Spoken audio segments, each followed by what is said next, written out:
Finally, it feels like baseball season again in South Bend, and boy, do we have a good one for you here today. Number 19 Clemson comes into town to take on the 11-6 Fighting Irish. Both of these teams looking to bounce back after ACC series losses last weekend, and a good one in store today. Jack Rinaldi alongside Luke Parikh up here in the press box at Frank Eck Stadium, and we are so happy to welcome you in this afternoon.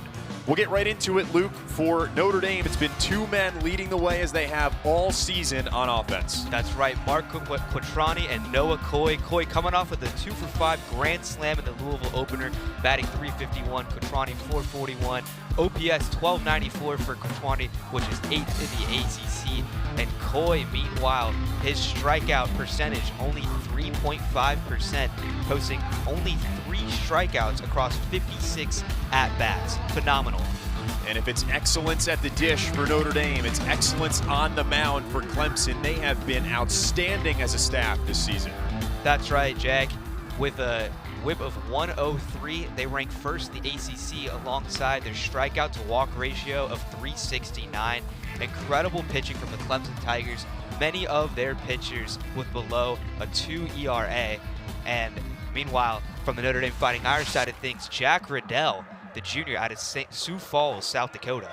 Yeah, Mr. Friday Night, he'll get the ball tonight for Notre Dame. The 6'5 right-hander has just been phenomenal on the mound for Notre Dame this season. 4 strikeouts versus Clemson last season in this matchup, but keep an eye out for his fastball and sinker, as well as some sharp breaking balls, pitching around 92 to 94 miles per hour. You're not a guy that's going to light up the radar gun necessarily, but he fills up the strike zone and he knows how to retire batters. He'll have to do that today against a very talented Clemson lineup. They're hitting over 300 as a team, and they've been on fire lately. That's right, Jack. The left fielder, Nate Savoy, transfer from LMU, the LMU Freshman of the Year, is batting .727 with an 8 for 11 as well. Phenomenal performance from him and 4 home runs over the past 4 games. We watched this guy, Savoy, in batting practice today. He was just dropping balls over the fence. We both said to each other, it just looks so easy for this guy. That's right, and with a little bit of this wind today, you can feel a little breeze coming into this press box as we get started to get going. First pitch coming here from Jack Riddell to kick off this 3-game weekend series between number 19 Clemson and the Notre Dame Fighting Irish. Riddell starts things off with a strike as Purify fouls it back. Purify, junior from Detroit, Michigan, attending University Leggett School, holds the team high with 10 multi-hit games.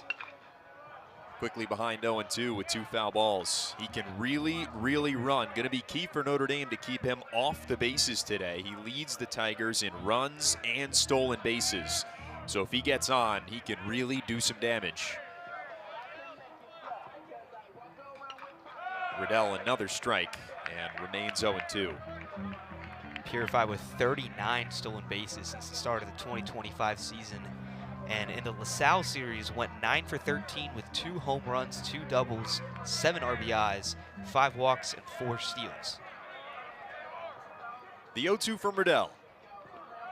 Misses low and away with the breaking ball. Riddell, like we showed you moments ago, has been so good for Notre Dame this season. ERA sitting in under 3 as he waits and fires an 0-2. Struck him out. Got him swinging, and Jack Riddell starts things off with a strikeout. A quick finisher from the junior. Pitches this one low and outside, catches some swinging, and sends him back to the dugout as the Irish now have 1 out. Pretty solid outing against Clemson a year ago. 5 innings, 4 hits, just 2 runs. As he delivers another strike. Just 1 ball in his first 6 pitches. This is Savoy, the man we highlighted for Clemson at the dish now. The LMU transfer, born in Chicago, grew up in Newport Beach. And he has been a revelation for the Tigers so far this year. Hitting over 400, 9 homers, as he takes outside. And he is a dangerous #2 man for Clemson. That's right, a 1321 OPS, slugging 821 with a 410 batting average. Just hammering the ball. 2-1, he fans on it, and it's 2-2. Riddell looking for 2 quick outs to begin his outing. 2-2 on the way. And he misses low. Keeping that one low and far to the outside for Savoy. Don't want to give up any easy pitches for this guy, as he can make it count when he makes contact with that ball. Yes, he can. 3-2 on the way. Struck him out. 2 quick punch outs for Jack Riddell. And there's 2 out in the top of the first. And a much needed strikeout at that. Jack catches Savoy swinging on the strikeout right off guard as that one dips down low. And an early momentum booster for the Notre Dame Fighting Irish, striking out their best hitter. Gone to the slider twice with 2 strikes and 2 strikeouts for it. This one slashed into center field, and it's the first hit of the day for Clemson. Jumping on the first pitch that time was Tristan McClatty, the center fielder. McClatty, the junior out of Harlem, Georgia, one of the assistant captains of this team. You see some leadership from him. And he's another guy that can really run. 8 stolen bases for him on the year, so big to get him on here in the top of the first.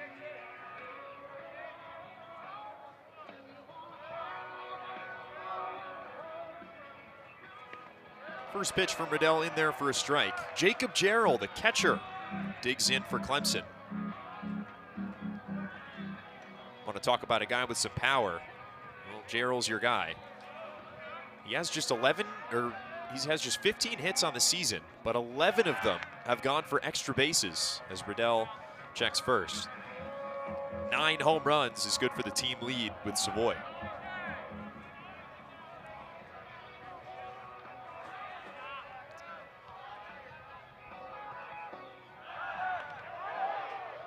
Another check to first for Riddell. Nearly got him that time.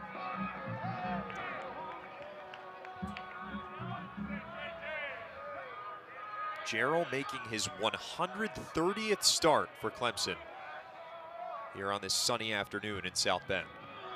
He waits on the 0-1, and Riddell misses outside. Gerald currently batting .238. The senior out of Florence, South Carolina, attended P27 Academy.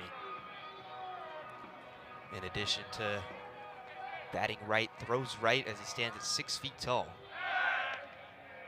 Riddell a 3rd check back to first base in the at-bat. And McClatty safe again. A Buster Posey Award watch list member last season. He waits on the 1-1. McClatty runs. The throw from Quattrani. Not in time. McClatty got under the tag. That's his 9th stolen base of the year. And Clemson has a runner in scoring position with 2 outs. That throw coming bouncing from Quattrani. Barth was there on the base in time, but the ball could not outbeat the wheels of McClatty as he leads off again. 1-2. Another strikeout. 3 up and 3 down by way of the punch out for Jack Riddell. And we'll go to the bottom of the first scoreless. Notre Dame hits next.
If Notre Dame has their ace on the mound, Clemson does as well. Aiden Canuck, one of the best pitchers in the history of the school, will go tonight for the Tigers.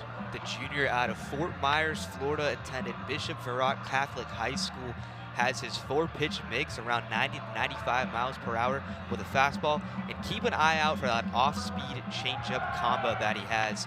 Pitching .529, not indicative of his performance, yielded 8 runs to Georgia Tech with only 6 others in the season. He's got to deal with a hot Notre Dame lineup. 33 runs in the weekend series at Louisville last week, and Davis Johnson led the way. 4 homers, and how about this, Luke? 2 grand slams. That's right. Doesn't matter how much wind there was on that one. Still an incredible, incredible statistic from the junior out of Providence, Rhode Island. A rare Rhode Island product with his second game and 2 home runs. Someone to look out for, the catcher for the Fighting Irish. Certainly. Drew Berkland is the leadoff man for Notre Dame. The Minnesota transfer will head to the plate and wait on the first offering from Canuck.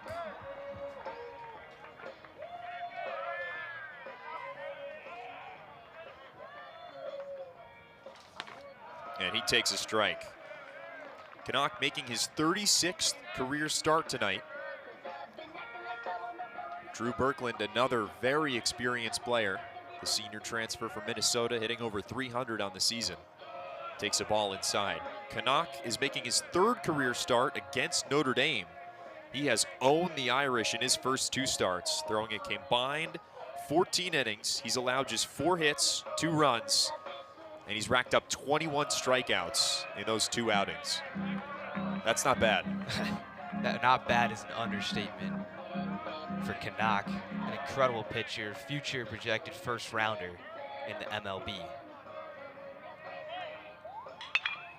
Berkland's on with a leadoff single, and he may try and stretch this to 2. He will. Around first comes Berkland, and he is under the tag with a leadoff double. And a stunning celebration at second base. Great vision by Berkland, keeping his head up on a swivel to see where that dribbler into left field was going, between left and center, right between everyone in the Clemson defense, and makes his way, uses those wheels, and gets to second base. So Notre Dame has the leadoff man Berkland on with a double, and they've got a runner in scoring position with nobody out. Noah Coy, the shortstop, to the plate.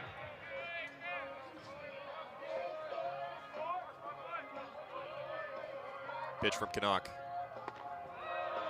Misses, ball 1. Coy, one of the prominent hitters on this team, second behind Quattrani. Stifler talked about how he's one of the emerging stars of the team. Very consistent and extraordinary player. Canuck misses outside, 2-0. Coach Stifler could not have talked higher of Noah Coy on our call this week.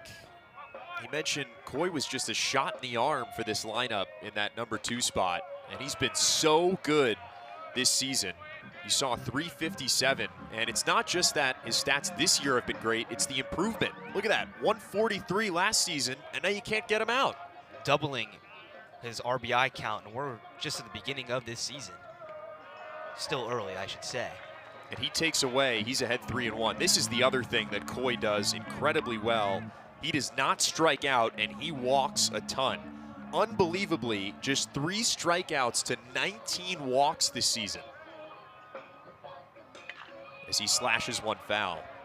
He's 9th in the country in strikeout percentage. He strikes out just 3.5% of the time he's up at the plate. That's right, 3 for 56 at-bats.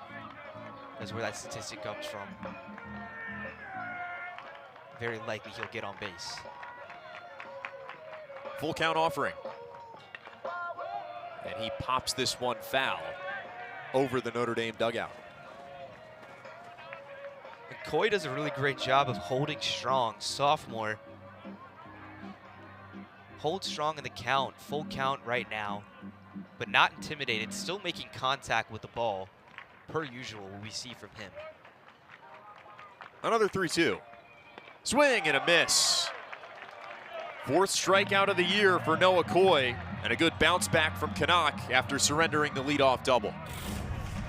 And a rare look from Noah Coy. That's what's just going to happen when you go up at such a great pitcher against. And Canuck catches him swinging, as now Quattrani will try to get things going for the Fighting Irish with a man on second. Mark Quattrani now. Canuck went back to second there, but Berkland back in plenty of time. Here's another guy whose numbers just jump off the page with Quattrani. 441 this season is the batting average, 447 with runners on base. He's got one out there now as he takes strike one. The junior from Philadelphia, Pennsylvania, transfer from Cornell, attended the Haverford School back in high school, slugging .765 as well. He waits on the 0-1 and chops one towards short. Play is made in time by Lichtenberger.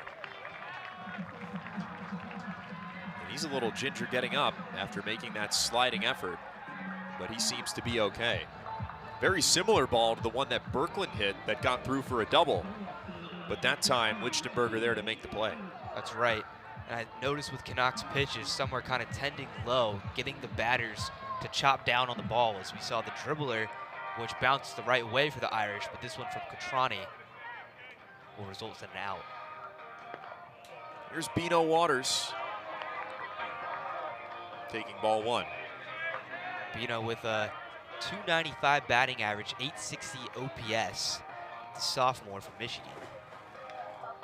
Swings and misses here. A bit of a slower start to the season by his lofty standards. He was named a freshman All-American last year by D1 Baseball and one of the top first basemen in the country by the same publication heading into this season. But he's gotten his feet back under him recently as he hits this one foul down the left field line. His average back up near 300, and he's leveled off the walks and the strikeouts, or at least he's getting closer to doing that. Striking out a lot early in the season, but again, been much better as of recently.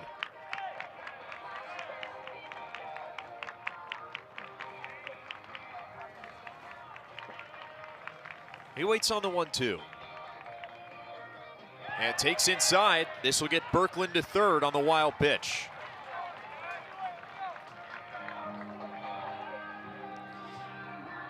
Gerald Hand's not there in time. Very high pitch from Canuck. And now Waters finds himself in a 1-2. Canuck last season pitched 7 innings against Notre Dame and recorded 12 strikeouts. Year before also pitched 7 innings, almost perfect.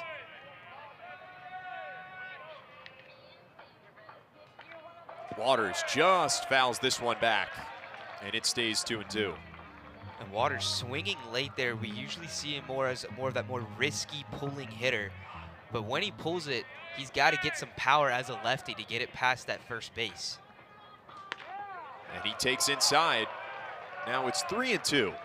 So a full count. The potential first run of the game stands 90 feet away. 2 down in the bottom of the first. The 3-2 from Canuck. Waters bloops one into shallow center field. Lichtenberger is there, and we'll head to the second inning. Still scoreless, Notre Dame and Clemson.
Clemson and Notre Dame. Such a big part of this Clemson success is head coach Eric Bakich. He just won his 150th game with the Tigers last weekend, and the resume speaks for itself. That's right, Jack. Stunning winning record. His 4th season at Clemson as the 28th head coach. 7 regional appearances. 3 with Clemson, 4 with Michigan before. Jack Riddell back on the mound for Notre Dame. To the plate for Clemson comes Luke Gaffney.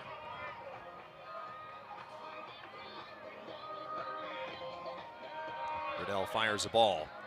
Gaffney, another 300 hitter in this lineup, the first baseman for Clemson. Transferred to Clemson from Purdue 2 years ago.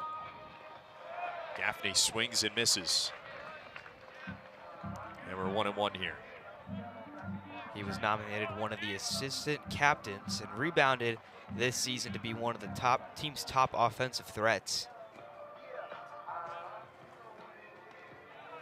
Breaking ball in there for a strike from Riddell, and it's 1-2.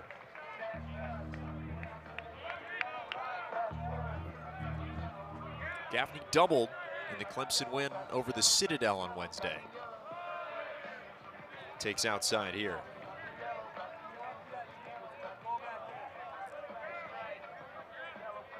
And another guy that spent a lot of time in the Clemson lineup over his 2 years at the university. As he pops this one back foul. Quattrani gives it a look, but it's into the stands with a crash. Hopefully someone in the crowd's wearing some hardware or that hit a roof. Or the bleachers. Yeah, or the bleachers. That's right. Beautiful day here in South Bend's brought a number of people out to the ballpark. 61 degrees and sunny, one of the nicest days of this young Midwestern spring. As Gaffney chops one the other way for a base hit.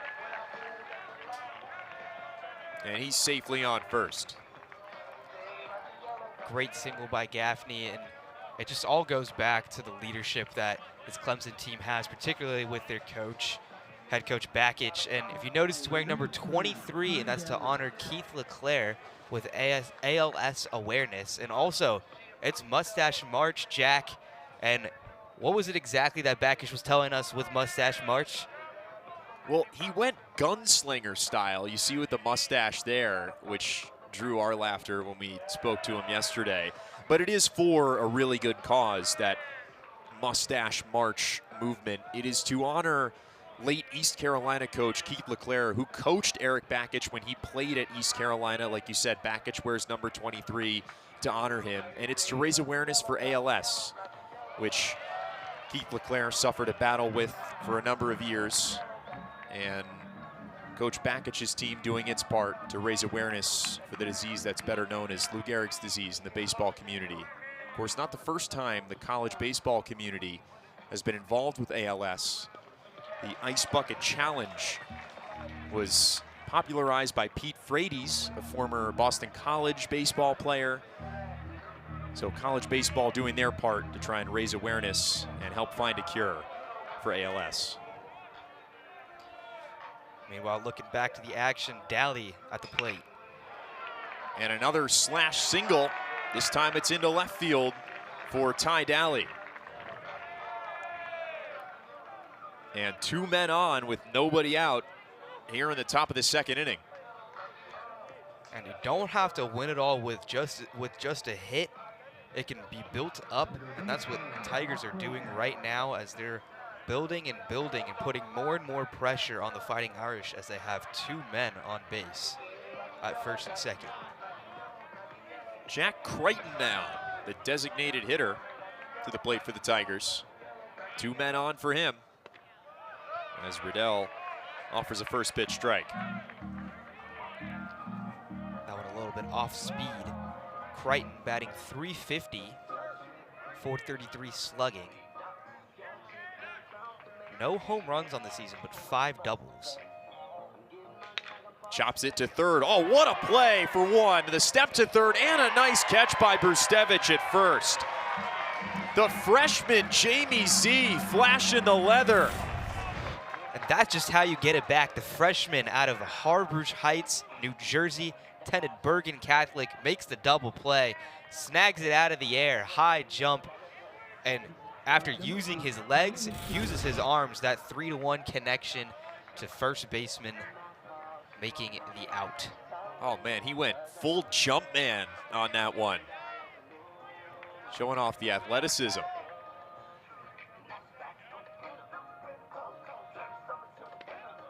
Riddell's first pitch in there for a strike. It's Lichtenberger, the shortstop, in there for Clemson. Transfer from App State, was Sun Belt Conference Freshman of the Year, was a player of the game against Citadel. High praises from Coach Backage. As Riddell misses low. Yeah, Lichtenberger, phenomenal freshman year at App State. He began his career, Luke, began his college baseball career. Now, it's an adjustment for a lot of people when you go play college baseball. Lichtenberger said, okay, no problem. Here's a 34-game on-base streak to begin my career. I mean, that's great. Yeah, usually it takes time to acclimate to the big leagues. Oh, he acclimated very quickly and was getting things going at App State, transferred over to Clemson, continuing amazing production. As right now, his on-base percentage is .353. 1-2. And he hits it high and foul. Off the top of the Notre Dame clubhouse. One last note on Lichtenberger. He's coming off of the best game of his Clemson career on Wednesday. Knocked in 5 runs on 3 hits in a win over the Citadel. Those hits included a triple, by the way, in that game. Standing at 6 feet, 195 pounds, the sophomore is from Boca Raton, Florida. That last pitch, swinging a little late and a little under the ball as it goes foul. And he fanned on the 1-2. Riddell, another strikeout, and Clemson still scoreless. Bottom of the second on the way on the ACC network.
Coaches in this matchup. Here's Sean Stifler, 4th season now with Notre Dame. And Luke, didn't he sound energized when we talked to him earlier this week? I mean, this has been a great, this is the best start that he's had here at Notre Dame. Some real momentum here early in the season. I think you could sense that when we talked to him. Yeah, he told us that's one of his greatest starts ever that he's had, and this team is so different from any other one that he's coached before. These guys have the energy, they have the enthusiasm. He quoted to us that he doesn't have to coach effort or belief. He can just coach baseball, and that's what he loves most. 3 regional appearances, and Stifler leading these troops, these Fighting Irish troops here at Frank Eck Stadium. He's also got the mustache going. That he does. Brustevich at the dish now for Notre Dame. Another young player, sophomore. Made a great impact as a freshman. at third base and first base, and continuing his success this year. A little less hitting production this season compared to last, but still gets to the plate and gets late into the count with 14 walks and 14 strikeouts and 67 at-bats. 2-2 here as he leads off the bottom of the second. Canuck deals. And Brustevich held back. Almost marked that one as a strike. Saw the umpire make a little motion, but 3-2 in the count now. 3-2. And just chopped foul by Brustevich. Brustevich, 19 hits on the season, batting .284, slugging .343. Sophomore out of Rochester Hills, Michigan. Canuck got him looking. Fastball on the inside corner. And Brustevich goes down.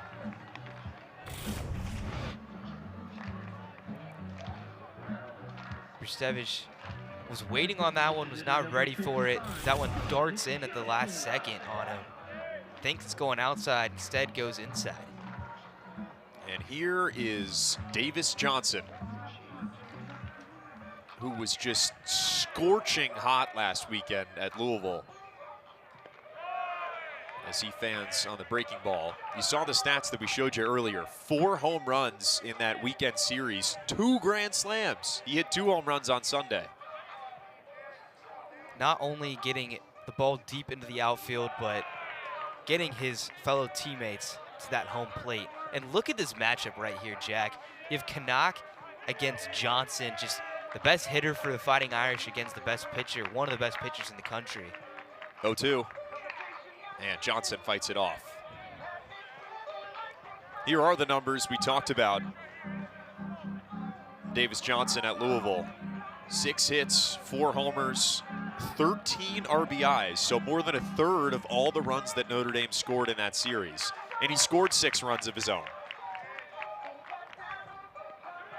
He swings and misses here, though. Pitch in the dirt, throw on to first. Plenty of time there for Gerald. So Notre Dame, as we mentioned earlier, trying to bounce back from a series loss at Louisville. That was a crazy affair. Crazy affair, wild and windy at that. 73 runs, 88 hits, 11 home runs, 3 of which were grand slams. Those scores coming in 14-11, 8-7 loss, and a 21-12 loss. That's right, 21 points, 21 runs the Fighting Irish gave up. Chase Lee swings at the first pitch and grounds out, and that's how we'll go to the 3rd inning. Clemson and Notre Dame still scoreless. Aiden Canuck dealing.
Welcome back to South Bend. Give you a little sense of place here at historic Notre Dame, one of the most iconic collegiate settings in America. And this is a great little corner of campus here, Frank Eck Stadium. and has drawn a pretty good crowd here on this first really nice day of this spring. We've been seeing some difficulties with the weather, but now as the Fighting Irish host the number 19 Clemson Tigers, it seems that a lot of the Fighting Irish faithful have come out and shown out in this 61-degree weather. When the weather's nice, it's a really nice place to watch a game. The problem is the weather, you know, it doesn't always cooperate. Especially in South Bend, Indiana. High fly ball into right field. Lee is there under it, and there's one out here in the top of the third. And that batter was Jay Dillard, and with that, the Clemson Tigers will head to the top of their batting order. Jaron Purify.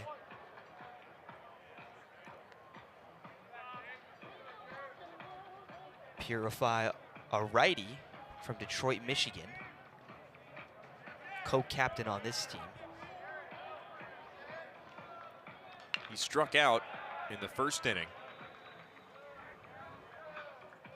The first of Riddell's 4 strikeouts on the afternoon. Riddell just starting strong for the Fighting Irish. And he struggled last week. Gave up 6 runs in just 3 innings of work at Louisville. As Purify chops it to third, and Z lost it on the transfer. A bit of a boneheaded mistake for the Fighting Irish. Could cost them later, as they were looking at getting 2 outs there, especially against an incredible Clemson team. Z just fumbles around with that ball.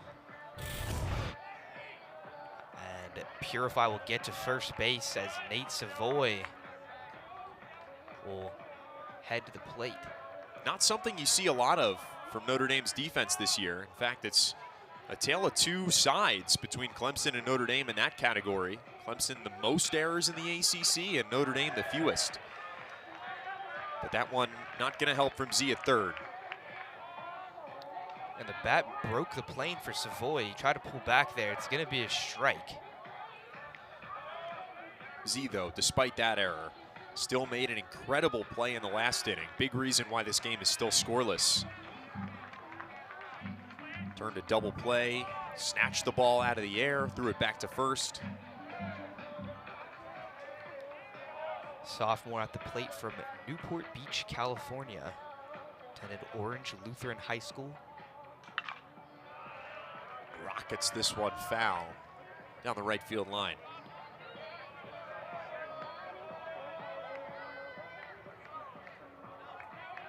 Savoy behind 0-2. Struck out his first time up. Riddell looking for another.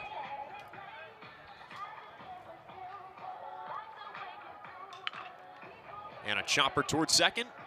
Not going to be time for 2, but an easy throw on to first for Noah Coy.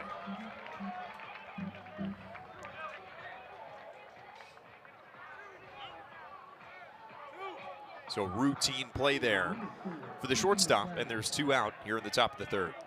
And a great job by Riddell forcing contact. He could have thrown one pretty far high outside, wherever outside the strike zone, being up 0-2, but plays it safe, in some ways a bit dangerous, but forcing the contact, but not great contact for Savoy, and that'll get the out for the Fighting Irish. Coach Bakich mentioned that against Georgia Tech, Clemson felt like they were expanding the zone with 2 strikes, like they were swinging at pitches they didn't have to, whereas he felt that Georgia Tech didn't do the same, that they put good swings on the ball even with 2 strikes. They didn't expand the zone, and that's why they had so much offensive success.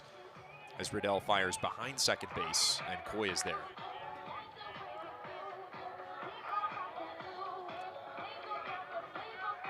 Coach Bakich, though, a believer in the fact that there are 2 different kinds of at-bats in baseball. There's a 2-strike at-bat and a non-2-strike at-bat. And the 2-strike at-bat demands a different approach. Just not one that necessitates expanding the zone. That's right. Involves a little bit more thinking, a little bit more strategy, and requires the batter in the box to dig deep a little. McClatty waits and takes low. He's ahead 2-1.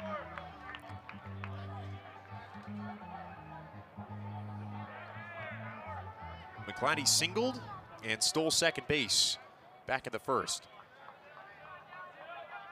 A hit here likely scores a run. As he takes inside, ball 3.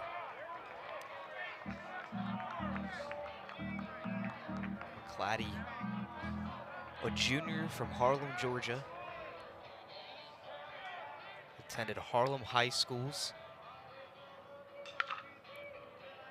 Hard hit towards second base, but an easy play for Mason Barth.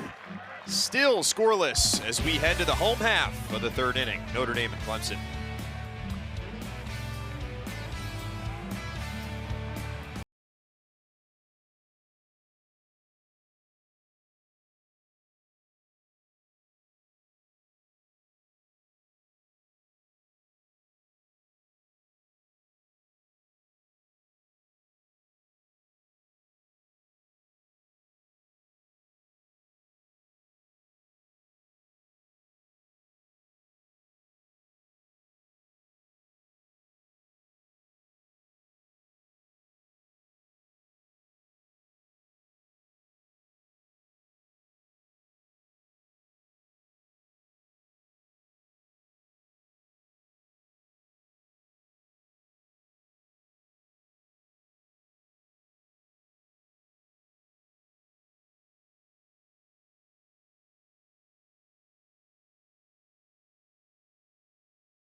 Number 19 Clemson and Notre Dame still scoreless here in the bottom of the 3rd as we take a look around the ACC at some scores and storylines. ACC still up there in the premier conferences in all of college baseball. And a number of storylines right now. Lorenzo Carrier, how about that? Great name. Incredible name. And some great stats to go with it. That's right, Jack. Carries the ball into past the outfield with 2 home runs, his season high against Stanford. And you see there's 6 intentional walks. They did not want this guy making contact with the ball with that .516 batting average, 2nd in Division I. Yeah, that is some Barry Bonds type stuff. And you see Duke and Wes Mendez also doing some damage. As we get our first batter of this bottom of the 3rd, it's Mason Barth, who made the play to end the top of the 3rd and strand a Clemson runner at second base.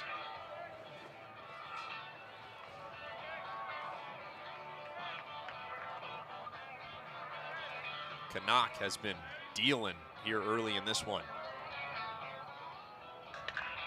Barth slaps one, right center field, back near the wall. It is gone! Mason Barth delivers our first run of the day.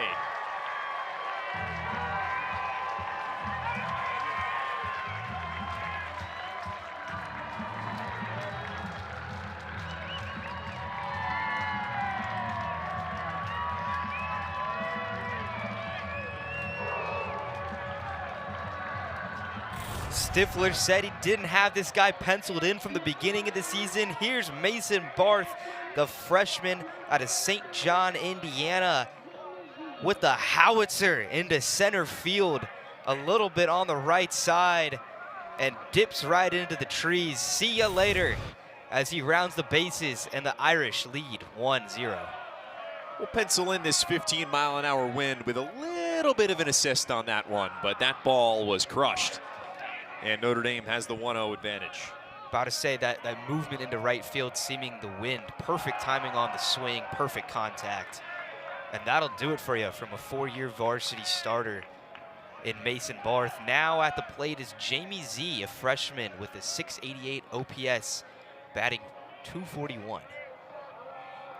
407 feet, the official distance on the Mason Barth home run. And just enough to clear that wall in right center. Canuck trying to bounce back. He's behind 2-1 here on Jamie Z.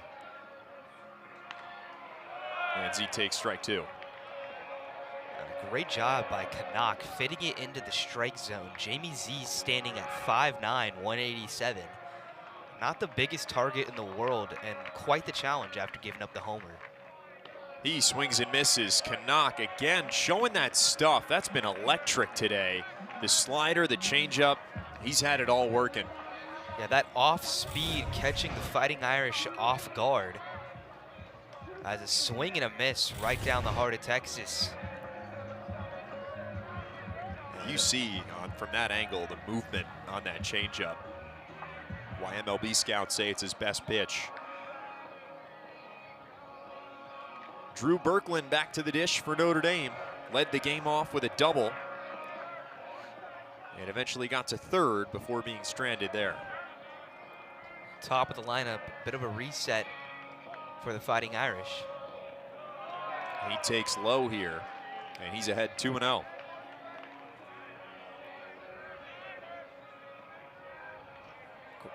Graduate student 5'11", 208 out of Wayzata, Minnesota. Transfer from Minnesota.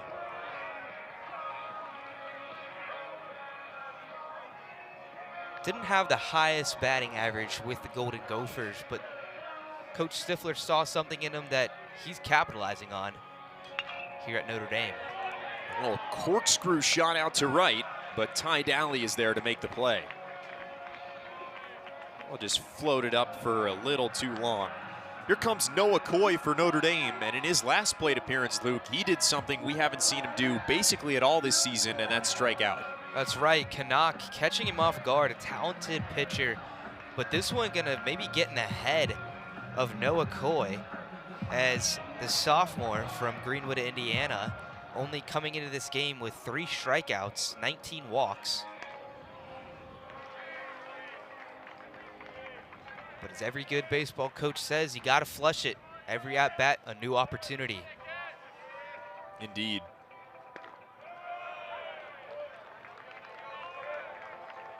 And if you're unfamiliar with what strikeout percentage is, that's just the number of times you strike out out of all your at-bats. So 3.5% of the time out of all of his at-bats, Coy strikes out. That is an elite number.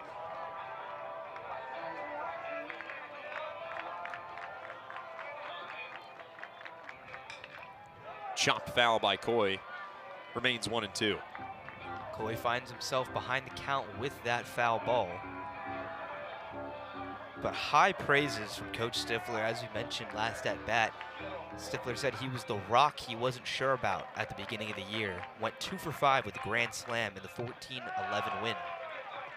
Coy waves and misses, and it's his second strikeout today.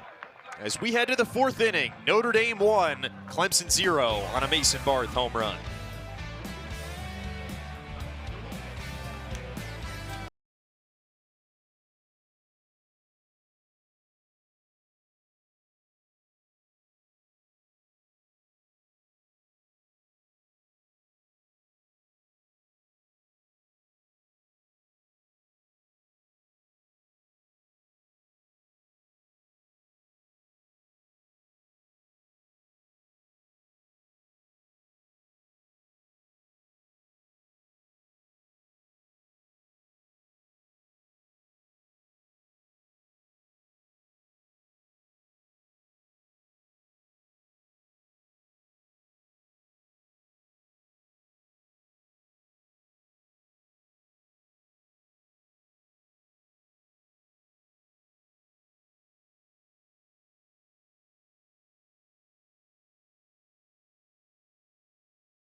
A good old-fashioned pitcher's duel with some of the top arms in the ACC. Canuck 5 strikeouts, Riddell 4. Both of these guys dealing. Canuck gave up the home run. That's the difference early in this one. Canuck pitching well against great batters, though, like Coy, forcing him with 2 strikeouts before this game. Coy only 3 on the season. Swing and a miss here from Jacob Jarrell.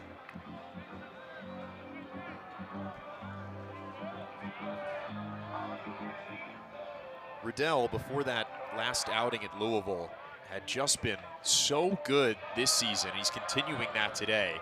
At one point earlier in the year, he retired 38 consecutive batters over 3 games.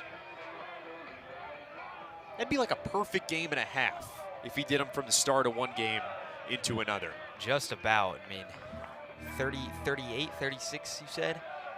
Divide that by 27. Yeah, just about around there, Jack. And if he pitched consecutively, just incredible from Canuck. And it's why he's going to the next level. Most of these pitchers in college level only really have 2, 3 pitches that they're really great at. I mean, now you have Canuck, throw him into the mix. He's got that 4 pitching mix and that off-speed changeup that causes damage. Another foul ball from Jarrell. Yeah, Riddell, just another one of the phenomenal draft prospects here in a loaded ACC. Guy with a lot of buzz coming into the season. Surrounding his draft stock is Jarrell. Cracks one foul down the left field line. And 4 at-bats last game against the Citadel. Jarrell recorded a hit, 3 runs, and an RBI. 1-2 on the way. And Jarrell again chops it foul. Won the Tiger Baseball Award. This is Jarrell. It's given to the team's best leader. Jarrell, one of the team's co-captains, spent 3 seasons here at Clemson. And another strikeout for Jack Riddell. Got him with the slider away that time. Number 5.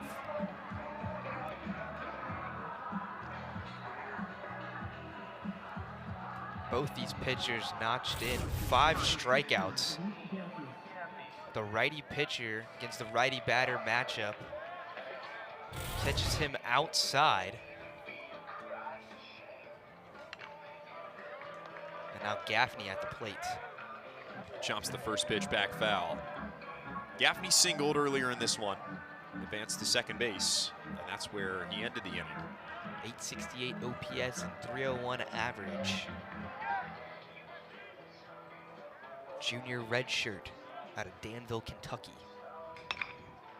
Chop towards third. Z fans on it, but Coy is there. Long throw in time.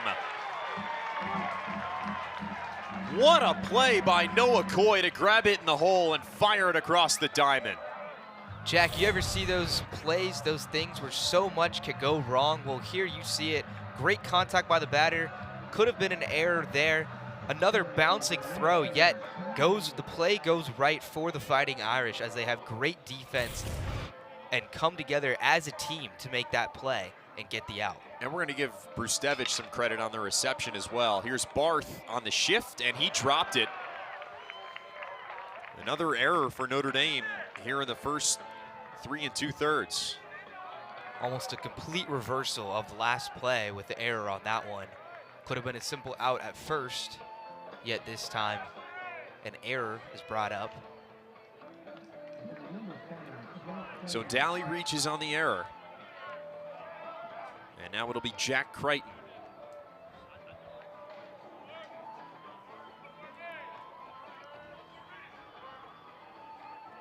Let's see what the senior can do. Yeah, experienced player as this one gets by Quattrani. And Daly's going to stand on second base. Daly takes advantage of that wild pitch. And it'll still be the senior out of Rochester Hills, Michigan, attending Orchard Lake St. Mary's Prep, the same high school as Parker Brustevich, sophomore for the Notre Dame Fighting Irish. 103rd career start tonight for Crichton. As he lines it into center, Birkland going back and makes the play. Bottom of the fourth on the way between Notre Dame and Clemson. Keep it here on the ACC Network Extra.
Ronnie will lead things off for Notre Dame in the bottom of the fourth. He's continuing what he started at Cornell here at Notre Dame. Back-to-back first-team All-Ivy League seasons there.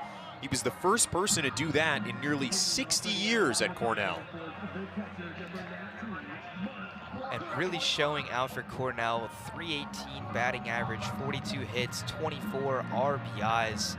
And now coming to Notre Dame, transferring from Cornell, talks about how he was willing to give up the academic side to pursue a better baseball school, but Notre Dame reached out to him and it was the best of both worlds, academically, athletically, showing out now for the Fighting Irish.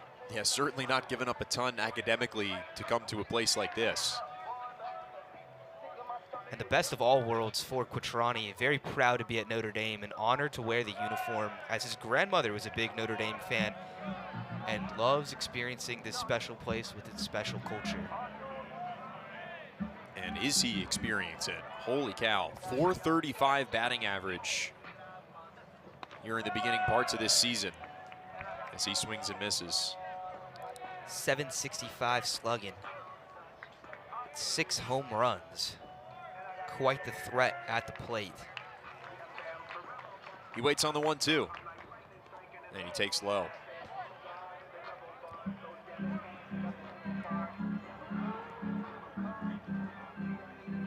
Also one of those guys who stepped up. We saw Johnson with a little bit of injuries early on. Stepped up at the catcher role and has stayed there defensively. Takes again, and the count is full. So impacts offensively and defensively. So hard to hold off on these Aiden Canuck breaking balls, and that's what Quattrani has done on back-to-back pitches. Can he do it on the 3-2? Yes, he can. Ball 4.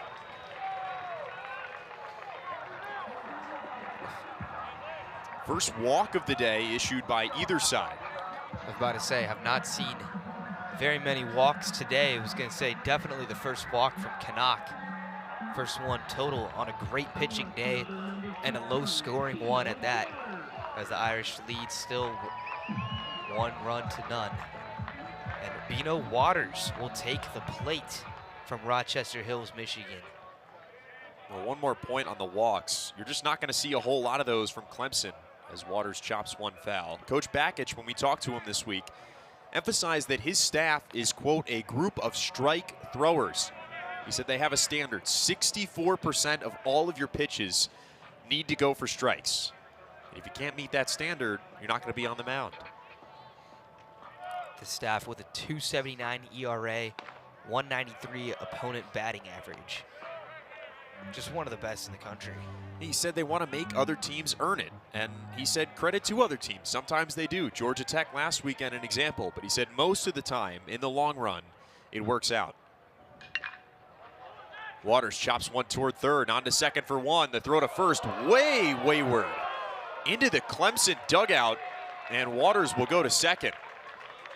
I don't know if that slipped out of Lichtenberger's hand or what happened there, but I think maybe just got errant delivery. That's right. I think maybe he just got a little too excited on that one as he rocketed that one. We talked about the wind pushing that way, in that direction, towards right field. I mean, I don't know if there's quite that much wind. Right. Must have just been a slip there as Bino will advance to second base, and as Brustevich will take the mound. Detroit Free Press Baseball Player of the Year nominee alongside Waters, their senior year of high school 2 seasons ago. He takes ball one.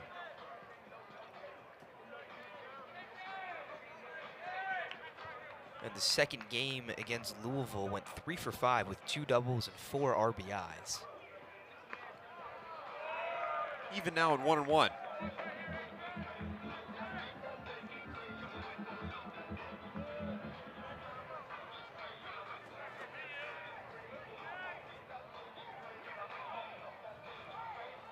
Brustevich takes high and away.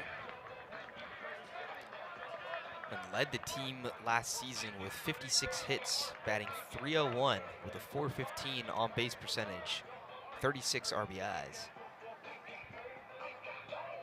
He waits on the 2-1. And corkscrews one into right field. Waters will get the wave. Here he comes. The throw from Daly is not in time. Brustevich to second, and Notre Dame doubles the lead. It's 2-0 in the bottom of the fourth.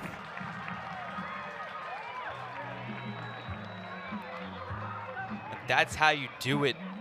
Sophomore to sophomore connection. Brustevich to Waters. Waters dancing around from second base to third, makes it home, and Brustevich will sneak along by to get to second base and continue the production, setting up Johnson. That one right out of reach of Clemson, goes to the second level in the outfield, and the throw just not far enough and not corralled by Clemson. As Waters sliding home for the Fighting Irish as they take a 2-run lead over number 19 in the nation according to D1 Baseball.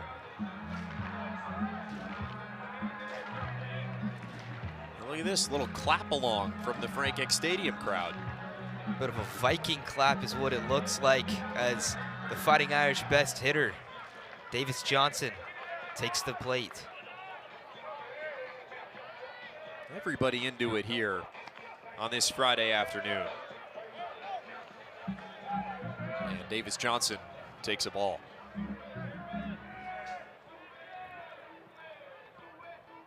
Brustevich out there on second base after the RBI. They'll score it as a single and an advance on the throw. A key power bat for the Fighting Irish. Makes it count when he hits it. .267 batting average with around a .700 slugging. Johnson fouls it back. Coach Stifler emphasized to us just how big it was to have Johnson healthy. Had a right shoulder injury earlier in the year. And to get him back in this lineup has been a big lift for this Notre Dame offense. 1-2. Got him looking, strike three. Home plate umpire Brandon Cooper went with a long windup on the strikeout looking call that time. Wasn't sure which way we were going. That's right. But it was a strikeout. Number 6 for Canuck. And against such a high quality batter, Johnson with 4 homers this season, 7 last season, continuing that production. As Lee swings and misses.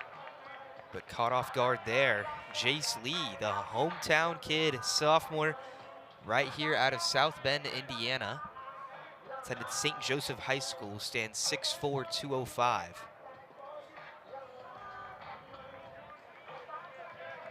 Jace Lee At the plate now for Notre Dame, another guy like Noah Coy that has seen big improvement from his freshman to sophomore year. He's raised his batting average by 130 points, and he's already got more hits than he had all of last year. Not to mention 3 more RBIs. Not to mention 3 less RBIs from last season. Read that graphic wrong, but still approaching what's to be quite the overshadowing sophomore season for Jace Lee compared to his freshman stint. Takes strike 2 on the outside corner. Canuck looking to send us to the 5th. 1-2 on the way. And it gets away. Brustevich to third as Gerald couldn't corral it behind home plate. Well, now we get to see the improvement and expertise of Lee. At least an opportunity here. 2-2 in the count with Brustevich knocking on the door at third. Indeed he is. Notre Dame trying to extend the lead to 3 before we head to the 5th inning. Gerald meeting on the mound with Canuck. Gerald's had a little bit of trouble corralling in some of these balls. The throw-in from right field earlier, which resulted in a Waters run, as well as that last wild pitch. Lee waits on the 2-2 offering. Did he go? No, he did not. Counts full.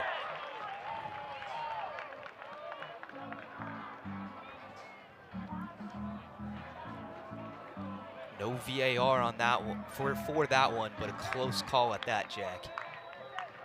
Full count now. Runner on third, 2 out. Here's the pitch. Did he go that time? Yes, he did. Strike 3. Strikeout number 7 for Canuck. And Notre Dame leads it 2-0 as we head to the 5th. Canuck showing us why his stuff is elite.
Just getting started.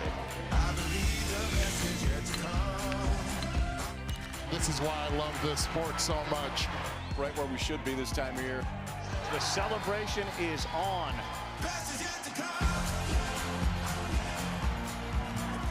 You see it there, and how great is that? Baseball is back. College baseball, Major League Baseball coming up here shortly, and so many people are excited about it here in South Bend. You got a pretty full Frank Eck Stadium here. That's right. Piling up the bleachers here in Frank Eck. Fighting Irish faithful, and you see some orange and purple as well from the Clemson Tigers. It's a breezy 60 degrees outside, feels like 51. A great day for baseball. Hard hit, first pitch towards Barth, bobbles it off his chest, and he makes the play in time. Good job from Barth to keep that in front of him. And there's one down here in the top of the 5th on 1 pitch. Now Dillard to take the plate. 5'9", 175 out of T.L. Hanna High School. That's in Anderson, South Carolina. Riddell continues to roll here in this 5th inning as the pitch is fouled back. 60 pitches, 46 strikes. And he is working quick. That's always a sign that a pitcher is really on a roll. Strike two. And his counterpart, Canuck, not too far behind with 44 strikes in this matchup. And at the plate's Dillard, quite the intelligent player, graduated early, ACC Academic Honor Roll member all 3 years. Hit towards short, Coy is there, 2 down. A great throw out from Coy. Those are just the plays you make in your sleep. Practice since day one in T-ball. Well, they make it look easy, I'll tell you that. Here's the leadoff man for Clemson, Jaron Purify. See the numbers there. He leads Clemson in a whole number of categories: doubles, walks, runs, stolen bases. Hasn't been on today with an opportunity to steal, but still looking for it. And also leads Clemson in batting as the Tigers find themselves at the top of the order. 2 outs, but hopefully some momentum to come from the trailing Tigers. He takes a ball here, 2-0.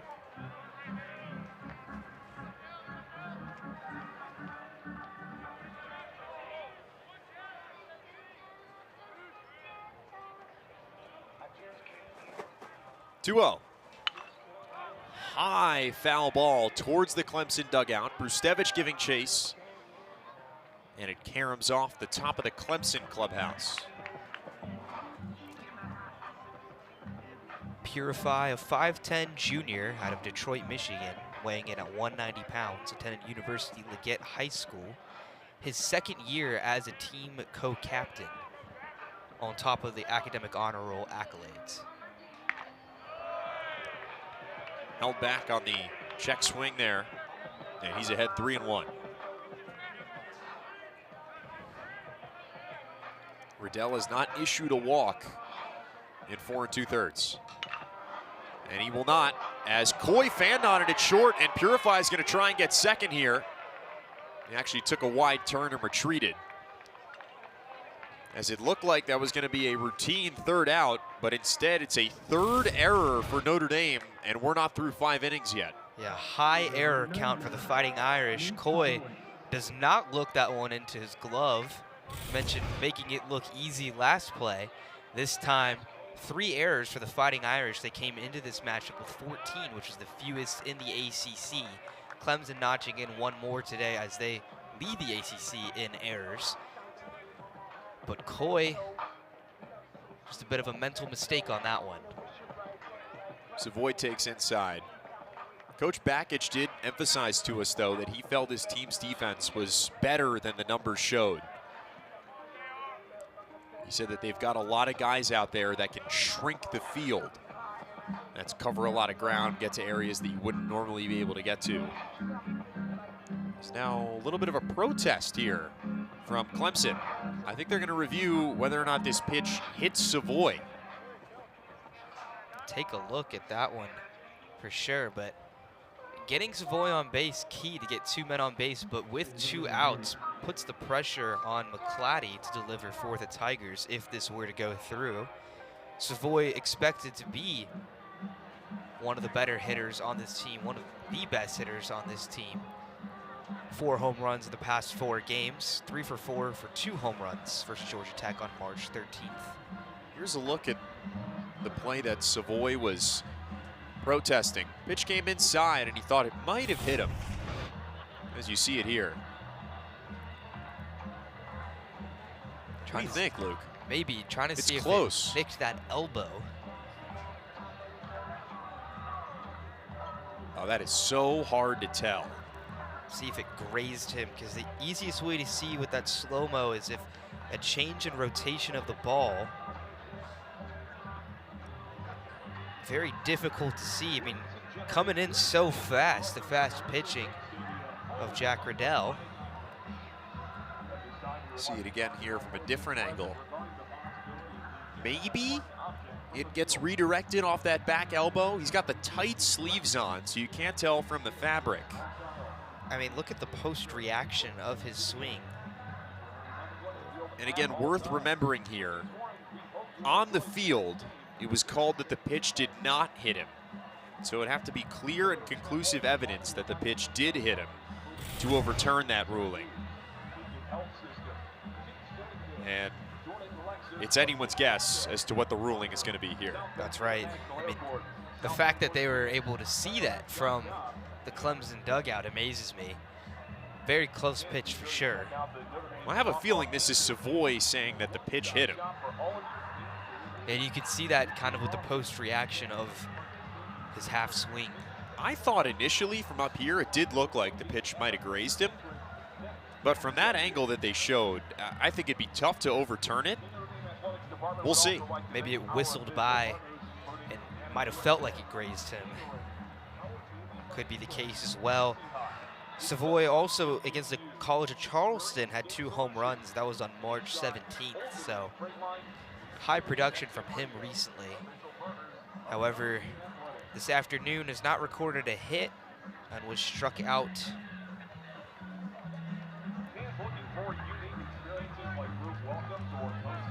Getting the call in now from the umpire as Savoy will head back to the plate as that one was ruled not a hit pitch. He was not hit by the pitch, and the count will remain at 1-0. So Savoy back to the dish. 1-0 after that pitch was called a ball. Riddell spins, fires back to first. And Purify under the tag and plenty of time. Again, Purify loves to run. Leads Clemson in stolen bases. He's 3rd in the ACC with 39 over the last 2 years. He feigns running to second base that time, as Savoy chopped it foul anyway. 39 stolen bases from Purify since the start of the 2025 season. He was 3rd in the ACC during this span. Had 4 such steals in the LaSalle series earlier this season. Savoy waits on the 1-1. Coy, another chance, and this time an easy flip to Barth at second, and we'll head to the bottom of the 5th. Clemson still scoreless. They trail Notre Dame 2-0.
Duel here at Frank X Stadium, but Mason Barth had the early home run to give Notre Dame the lead.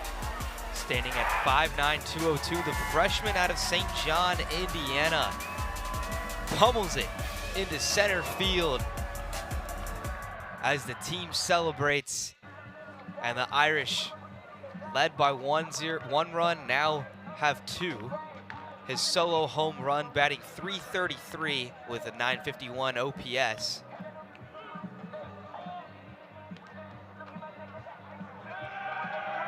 Still going to be Aiden Canuck, the junior right-hander on the mound for Clemson.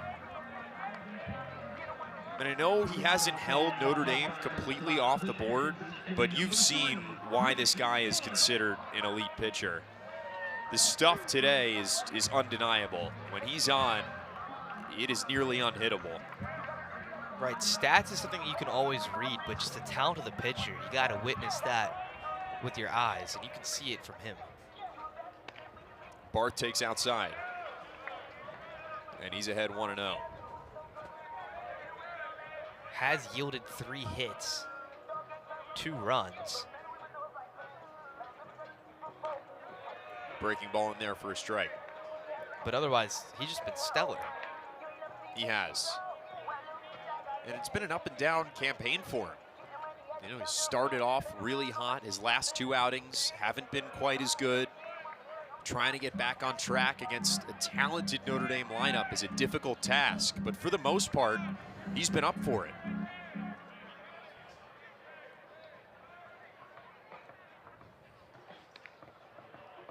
As Barth takes outside. In that Louisville closer game in the series, Barth had a hit, 2 walks, and a run. In the second game, went 3 for 4 with a double and a walk. So some production.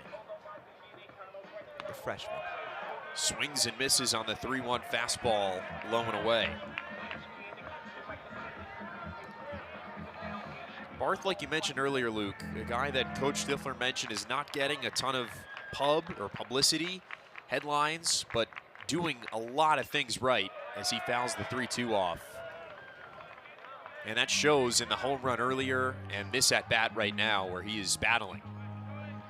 That's right, Jack. Slugging .431, .333 batting average. Some production from the freshman. And got him looking. Changeup on the inside corner. Strikeout number 8 for Canuck. And he's done that time and time again, Jack. Catching these Fighting Irish batters off guard. All the batters across the ACC off guard with that changeup. Just going off speed, it looks like it's gonna go foul. It looks like it's gonna go for a ball and just sneaks back right inside. Z takes the first pitch ball. I mean, that thing is a frisbee. The break on the changeup is unbelievable. Z 0 for 1 today. Line drive, right field, backing up. Oh my goodness, what a play by Daly in right field. The wind carried it a little further than he thought, and he had to reach back Odell Beckham style with the glove over his head and pull it in. Just missing that flip, and what is that he's pulling out now in right field? Little marker, keep track of that one. What a play by Daly in right field. Hard to judge on that ball, especially with that win, as you mentioned, Jack.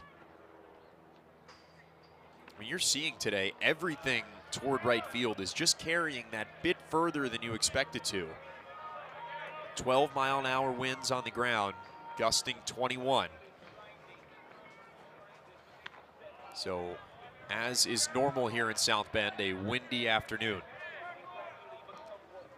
You get that from that Lake Michigan effect of the wind in this region, this Michiana region. Berkland at bat, top of the order for the Irish. Berkland fouls it back. 2 out here in the bottom of the 5th. Berkland's been on once today. It was back in the 1st inning. And a leadoff double and was stranded at 3rd. Flew out to right field in his last at-bat.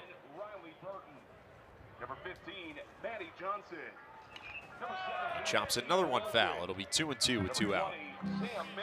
Transfer from Minnesota, 1-2 on the day, batting .303, .836 OPS. As a junior with the Golden Gophers, batted .293, 14 home runs. So swinging a little bit more than expected. Not making as much contact, but this time making it count. High fly ball, center field. McClatty ranging back toward the track and makes the catch. Notre Dame still 2, Clemson still 0. We head to the 6th on the ACC Network Extra.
total runs through the first 5 innings here in South Bend, and a big reason why have been the pitchers on both sides, Jack Riddell and Aiden Canuck. That's right, Canuck through 5 innings with 8 strikeouts, Riddell with 5. Riddell right in that position that Coach Stifler wants as an inning eater, heading back to the mound now. But Canuck, what a performance, did yield those 2 runs, one of which being a homer. But Riddell with the 2.32 ERA and Canuck with a 4.50. Riddell's offering in there for a strike, continuing to just pound the zone through 5 innings here. 52 strikes out of 70 total pitches.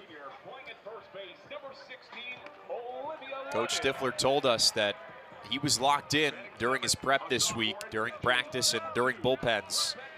And I think you're seeing that play out here. And the goal for Riddell is to get the team into position to win. Yep, that's exactly what Coach Stifler told us. He said the only thing Riddell cares about is getting his team into position to win. And usually that means getting into the 6th and 7th inning of the game. He did not do that last week at Louisville, but he's doing that today, and his team has the lead. Yeah, Louisville, the Irish found their struggles, went through the entire pitching roster over the course of the 3 games. 7 pitchers, and that final one as the Irish yielded 21 runs while scoring 14 of their own. 12 of them. Wave and a miss from McClatty, and it's another strikeout for Riddell, number 6 on the evening.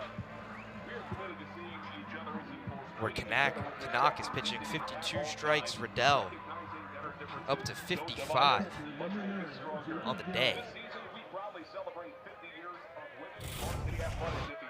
His pitch count at 75. That one dipping down, breaking at the last second. That's just hooking stuff. Late breaking slider. Jacob Gerald, the catcher at the plate now. 2 strikeouts on the day so far. And he swings and misses. He's behind 0-2.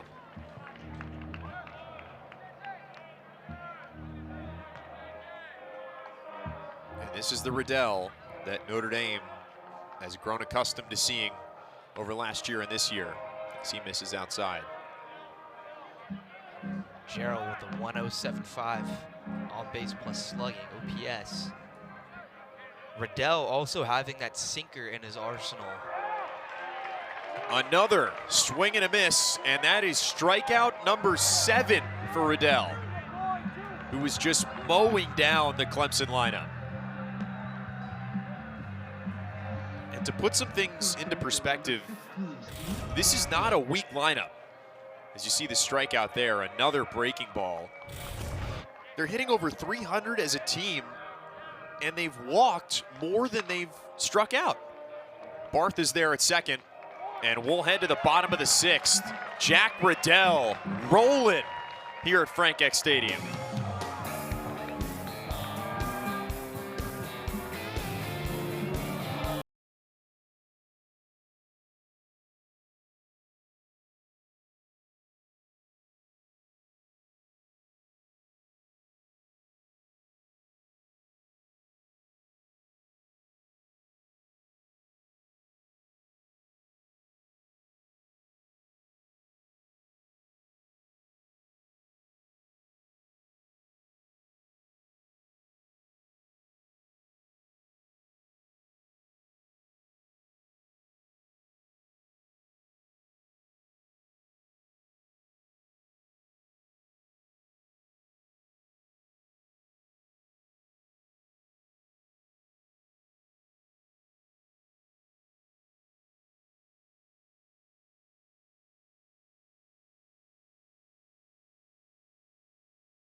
Dame leading Clemson 2-0 here at the bottom of the 6th, and Aiden Canucks' day is done after 5 innings. Justin Legurnick takes the mound for the Tigers now. Legurnick, a left-handed pitcher, so switching things up from the right hand, has a 1-0 record, 1.23 ERA, pitching 14 in 2 innings. 9 hits, 20 strikes, and 6 walks in his 6th appearance for the Clemson Tigers. The freshman, the junior, 6'4", 210 from Dix Hills, New York, attended Half Hollow Hills High School West. One of 7 players on this Clemson staff to have better than a 2.0 ERA. He'll look to keep this at just a 2-run lead for Notre Dame. Just that lefty leaping forward in relief for the Tigers. The switch that they need against a Fighting Irish team. Not much production that we saw against Georgia Tech a week ago from the Tigers, but that's just an incredible Georgia Tech team you're going against. I mean, you got transferred Jaron Avicula from Cal, playing for the Yellow Jackets amongst many top 10 picks on that roster. First pitch in there for a strike. Legurnick will first deal with Noah Coy. Lefty's 0 for 2 today with 2 strikeouts. Coming into this game, he had just 4 on the season. He lays a bunt down. Legurnick fires to first. It was a strike to get Z in time, or excuse me, to get Coy in time. And there's 1 out. Coy turning on the Jets there, but just not enough, as it's Legurnick who's ready to go. Second pitch of the day, leaping off the mound, snagging that one, turning around quickly, making the play. That'll give him some awareness and just a little waker-upper early on for the junior. Has held his opponents to a 161 batting average and no home runs. Misses inside here to Quattrani. Quattrani 0 for 1 today, walked back in the 4th. Increased his on-base percentage to .530 on the season. And another fastball inside here. Quattrani little quieter recently after an unconscious start to the season. He was hitting over .500 when the Irish played their first home game against Eastern Michigan a couple weeks ago. As he takes inside, counts 3-0.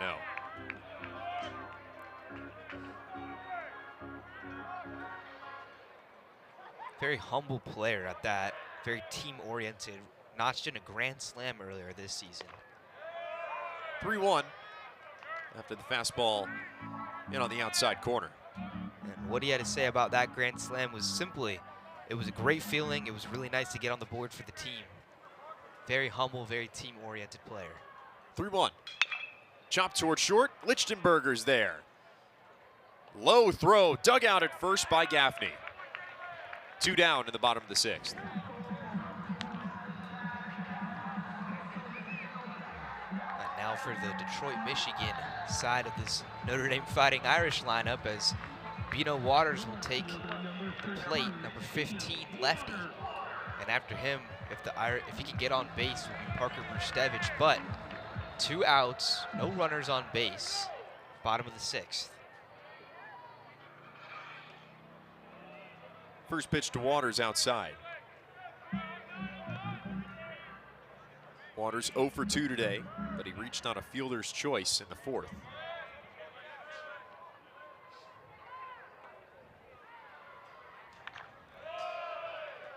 Chops one back foul, and it's 1-1. Waters holds the only run on Notre Dame outside of the home run from Mason Barth. Appeared in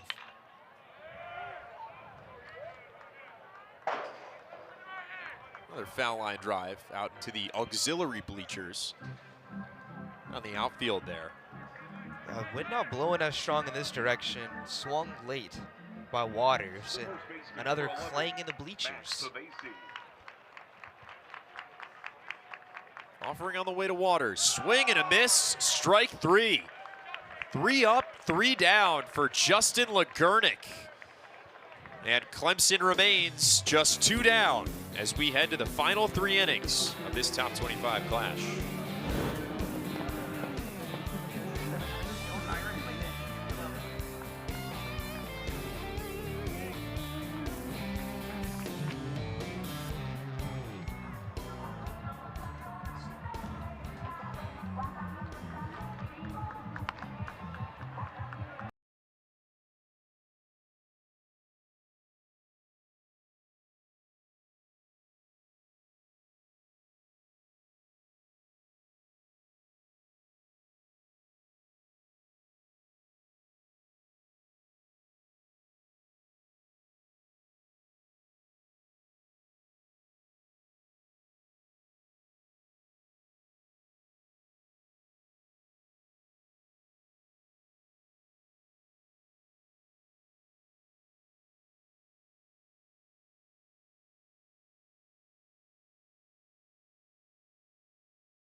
Happy to welcome you back.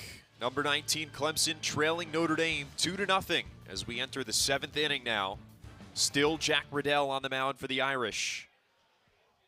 He has been stellar through 6 innings of work. And that's exactly what we wanted to see, exactly what Coach Stifler wanted to see and expect from the Notre Dame Fighting Irish from Jack Riddell. Dally, cue shot into left field. Waters gives chase and is there. 1 down on the top of the 7th. Riddell does a good job floating the ball a little bit there as it's chopped under. And it'll bring him up to 82 pitches, 60 strikes, and 7 strikeouts. I mean, if you go by Coach Bakic's 64% rule, Riddell even well above that right now. And he is just cruising. Jack Crichton, the designated hitter. He's 0 for 2 today. And fouls this one back. We're even at 1-1. 0 for 2, but a .339 average. Tall task ahead of him with Riddell at the mound. Riddell misses high, 2-1.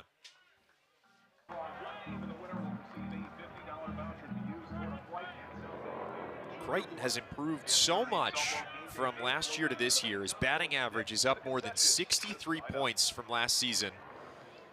As Coy's there at short and makes the play. 2 down here in the top of the 7th.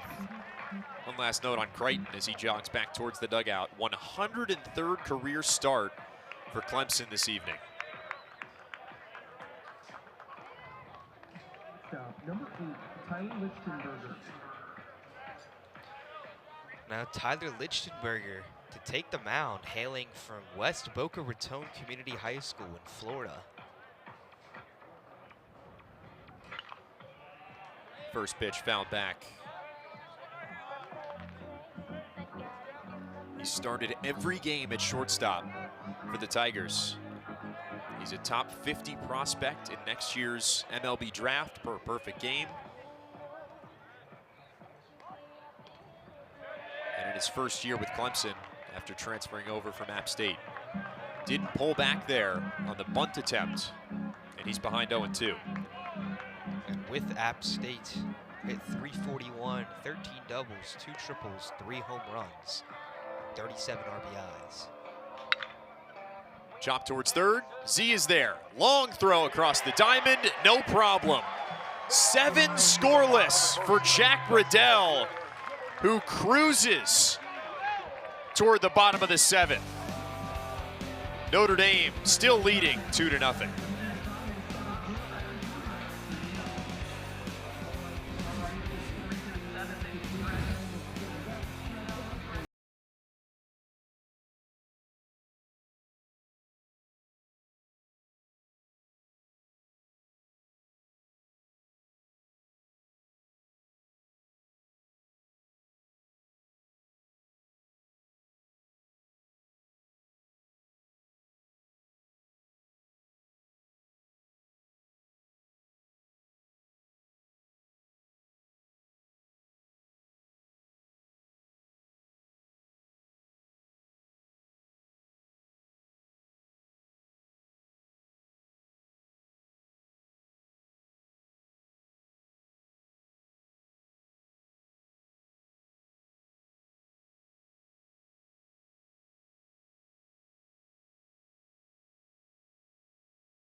If you like pitching and defense, this has been the game for you. Aiden Canuck, strong outing. Jack Riddell still going, 7 strong from him. And just 2 total runs, both from Notre Dame. Parker Brustevich, who comes to the plate now, and Mason Barth with a solo homer. Either team lighting up the charts offensively, but still a close game as we head to the bottom of the 7th. Brustevich takes strike 1. Still Legurnick for Clemson, who came in relief of Canuck after 5 solid innings. Brustevich, a sophomore from Rochester Hills, Michigan, standing at 6'3", 197.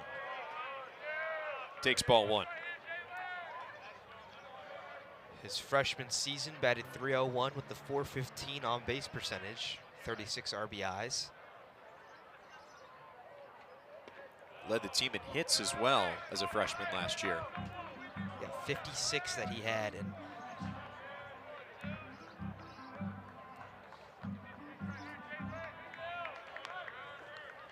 he waits on the 2-1 offering. And takes inside again. Legurnick's got great life on the fastball. But Brustevich, excellent plate discipline in this at-bat. And that's exactly what he does. He peppers you with the fastball, expect it coming, and then throws in that off-speed changeup. Ball 4 inside, and Notre Dame has the leadoff man on with Brustevich, and Davis Johnson coming to the plate.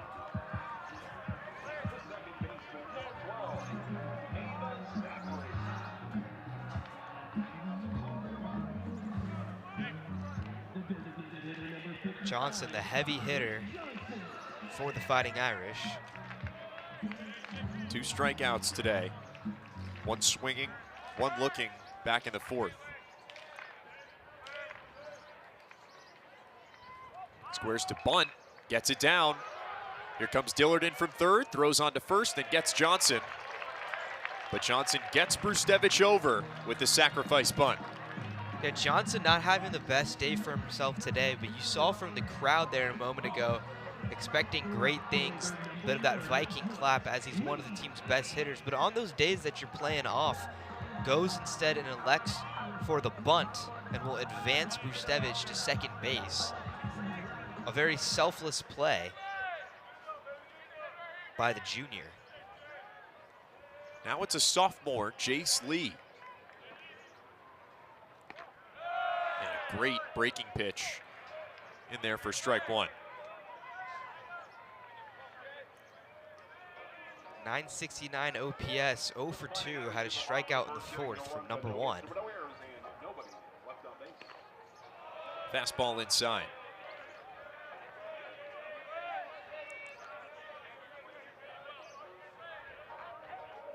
Lee hitting just .222 with runners in scoring position this year. Trying to change that number with Brustevich out there on second base. One more run would go a long way with how difficult it's been for both of these teams to score.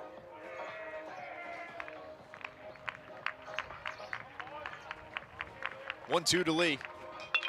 Chop towards second base. Bit of no man's land. Is Legurnik going to get there in time? He doesn't. Here comes Brustevich on the throwaway. And Notre Dame leads it 3-0.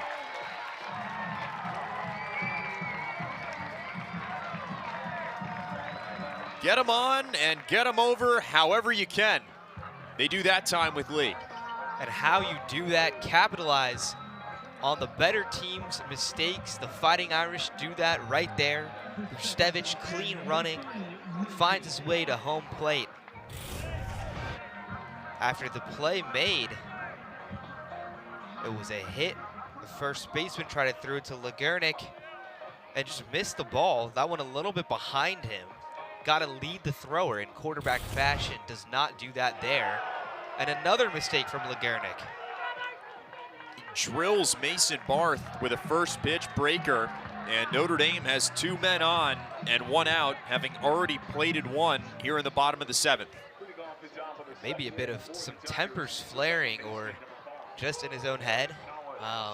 Pulls that ball a little bit too far, and the runner will advance.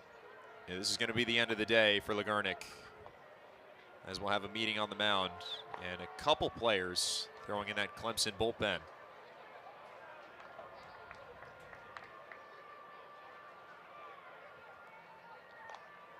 Now the Irish with a runner on first and second.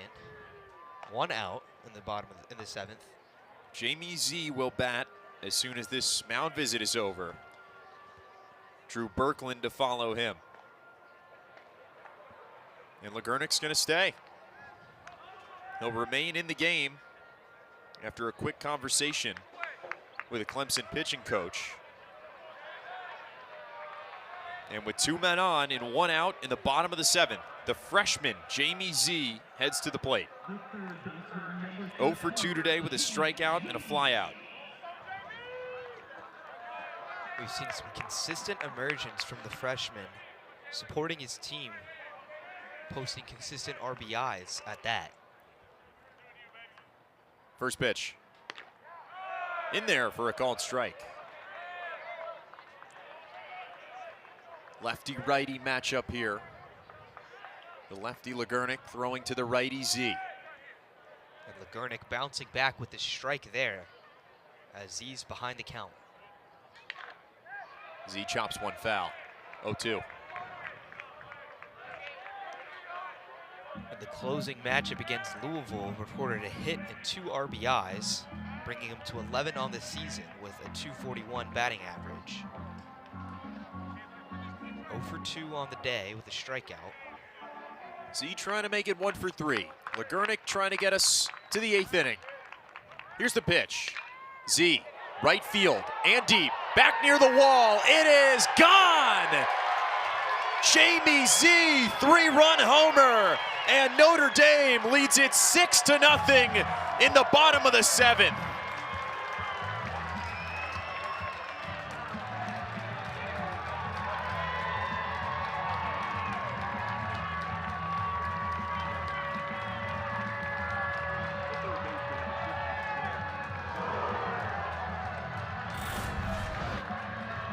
Z, the timing slightly late, the hips shifting, puts some mustard into that hit and launches it into right field. See ya later. Up, up, and away. Reaches home plate and goes up, up with the celebration and down with the team as that one hits the Fighting Irish banner in right field. First career home run at Frank Eck Stadium for Jamie Z. And the freshman makes his mark against number 19 Clemson. The catcher, number 99, Corey Hicks. Offering from Legurnick outside. Berkland to the plate now. The underdog Fighting Irish team leading 6-0 as they reach the top of their lineup. Momentum building for this home team. Now Berkland, laser shot into center field, but McClatty is there to put it in his pocket. And nobody knew how many outs there were. Still two, as a couple of players started walking off the field. The shortstop, number 11, Now Noah Coy up to bat. Seen a bit of struggles today, but looking to bounce back after 2 strikeouts.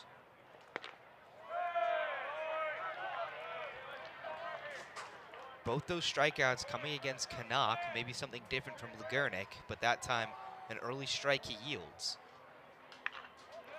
Coy hits this one very high and over the bleachers. Back into the parking lot here at Frank Eck Stadium. So Coy 0 for 3 finds himself behind the count. 0-2. Cue shot out towards third. The throw on to first in time. Dillard makes the play and will head to the 8th inning. Notre Dame 6, Clemson 0. Jamie Z delivering a 3-run homer.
Well, it's been the Jack Riddell show here at Frank Eck Stadium, and we're just going to let you watch here. Strikeout, strikeout, strikeout, and a whole lot more where that came from, Luke.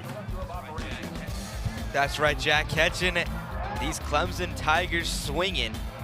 And he's done this all season long. What you expect from Jack Riddell with 89 pitches, a little bit more than usual. What you want from him is a game like this, or like earlier on in the season where he recorded 9 strikeouts through 6 innings against UCF. Today with 7 through 7 innings, as he's in his 8th now. And only 90 pitches. As he's ahead 0-2 on Dillard. And it has to do with the efficiency that he's had, making every pitch count, and shorter counts for these Clemson batters has led to him to not be fatigued. 100%, 66 strikes out of his 90 pitches.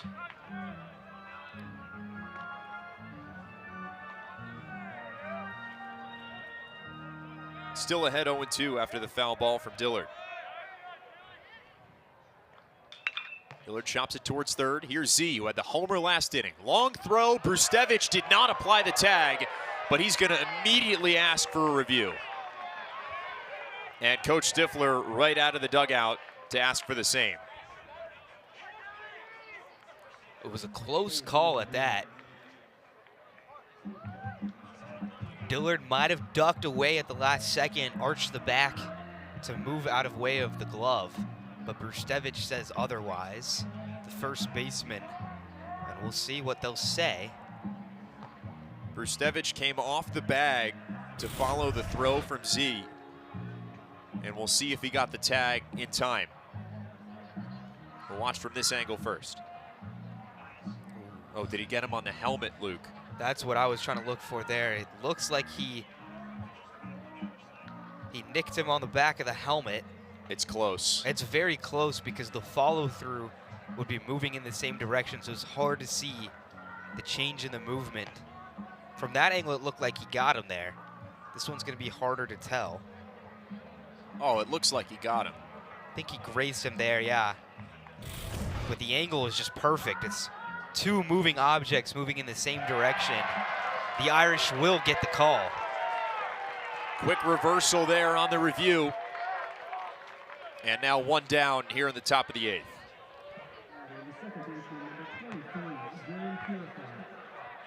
And now at the top of the lineup, Jaron Purify. Struck out earlier. First pitch strike to Purify.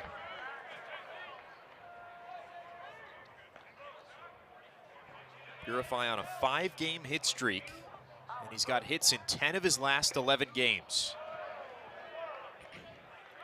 Looking to extend that streak here late in this one.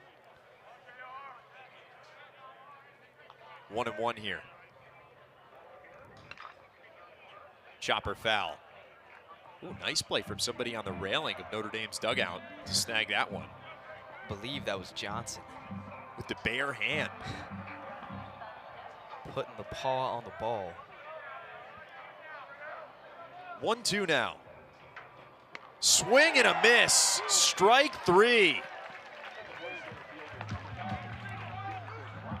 Jack Riddell, untouchable.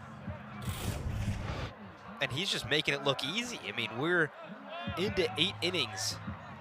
8 2/3 innings of Riddell pitching. And another strikeout, bringing him to a total tally of 8 on the day. Same amount as Aiden Canuck earlier. 2 out now here in the top of the 8th. Strike 1 to Savoy. Savoy, another dangerous member of this Clemson lineup, but he's been quiet today, 0 for 3. And it takes low here. Reached on a fielder's choice in the 5th, but that's the only time on base he's seen today. He waits on pitch number 100 from Riddell.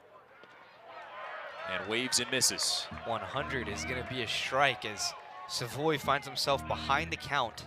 Freshman All-American outfielder and catcher in 2025 at Loyola Marymount last season. 1-2 coming. Popped up foul. And we'll do it again. Riddell trying to complete 8.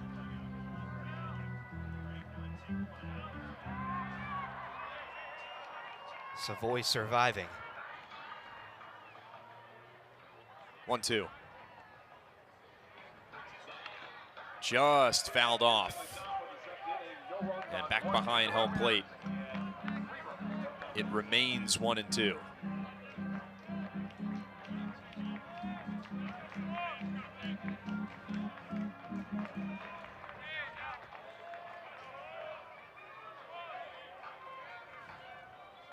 Again, the 1-2 offering. High fly ball to left field. Waters ranging back on the track and makes the catch in the win. 8 scoreless innings from Jack Riddell, and we'll head to the 9th. Notre Dame 6, Clemson 0.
Number 19, Clemson, and Notre Dame scoreless.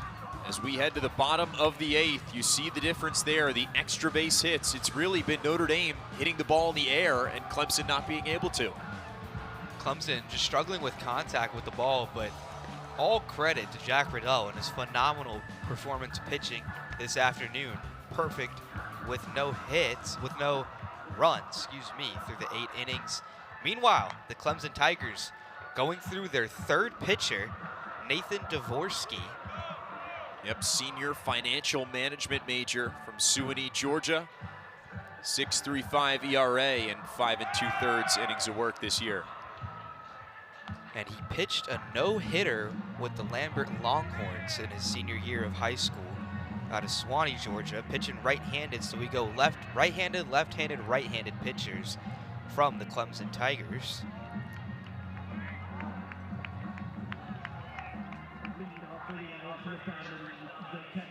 Mark Quattrani will lead things off for Notre Dame as the Irish look to pad the lead here in the bottom of the 8th, already ahead by 6. Quattrani 0 for 2 today with a walk in the 4th. But the 0 for 2 day not putting much of a dent in his impressive slash line this season. 429 the average, 523 the on-base number, and 743 the slug number. He's also hitting .667 as the leadoff hitter this season. And defensively, he's been perfect in his fielding.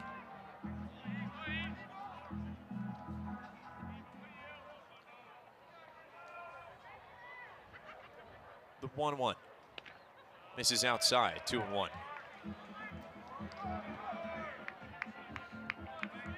Dvorsky, pretty good strikeout to walk ratio so far this season. 6 Ks to only 2 base on balls,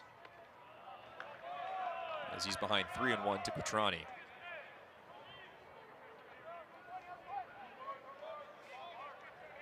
Dvorsky last pitched in the Wednesday win over the Citadel. Scoreless 2/3 innings of work in that one. It's just been 2 appearances for him in 7 total that have increased his ERA to where it's at. 5 scoreless appearances in 7 games for Dvorsky this year as he sends Quattrani back to the dugout, swinging. And now Bino Waters will bat for Notre Dame. Yeah, not the expected pitcher with Dvorsky. Haven't seen much of him this season. 5 2/3 innings pitched, but will get his number called and his chance at the mound. So far showing out with the strikeout on Quattrani. Waters swings and misses at this first pitch. Quattrani, the Fighting Irish's highest batting average batter on the team. Most efficient. 1-1 now. And Gerald does a good job keeping that one in front of him, that one high outside. 1-1 on the way. And Waters takes inside. Waters 0 for 3 today, although he did score a run after reaching on a fielder's choice back in the 4th.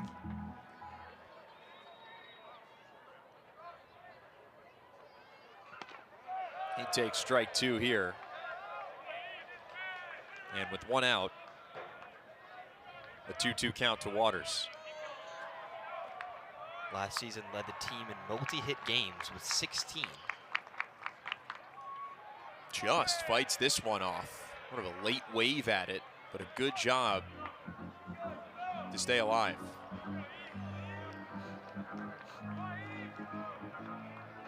Very quiet contact there. I think it might have hit the rubber.